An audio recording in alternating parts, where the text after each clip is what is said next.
Изминува и првата година од вториот мандат на градоначалникот Димитриевски, а никаде ги нема неговите ветувања за решавање на сообраќајниот хаос.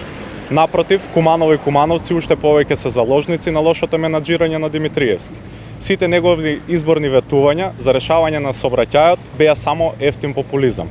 Како за потсетување, Димитриевски во неговата изборна кампања ветуваше нови автобуски линии, а епилогот беше Куманово и околината без јавен превоз пола година. Кога ќе почне да функционира беззоната за паркирање која што е донесена и изгласана на Совет 2009 година и одлуката за мобилна урбаност 2020 година? Зошто ги нема ветените трикатни гаражи, зошто ги нема велосипедските патеки како и пешачките зони?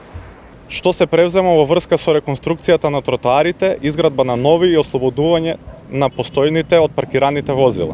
Зошто нема акцент на целосна реконструкција на улиците, туку се работи само по систем од крпи, залепи и дали со тоа не се злоупотребува количината и квадратурата преку однапред договорени шеми?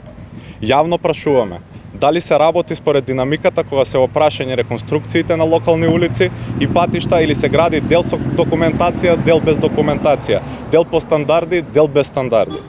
Во делови од градот дел од семафорите не работат, се случуваат сообраќајни несреќи и имаме отежнат сообраќај. Што превзема Димитриевски со неговите стручни служби во однос на штактите кои се надлежност на општината, а во кои се наоѓа инсталација за семафорите? Кој ќе понесе одговорност што цело лето имавме отежнат сообраќај? Како и зошто роковите за изградба на кружниот тек се пробиваат дури 3 пати? Како е можно да се почне со градба на кружен тек, а без претходно да се направи експроприација?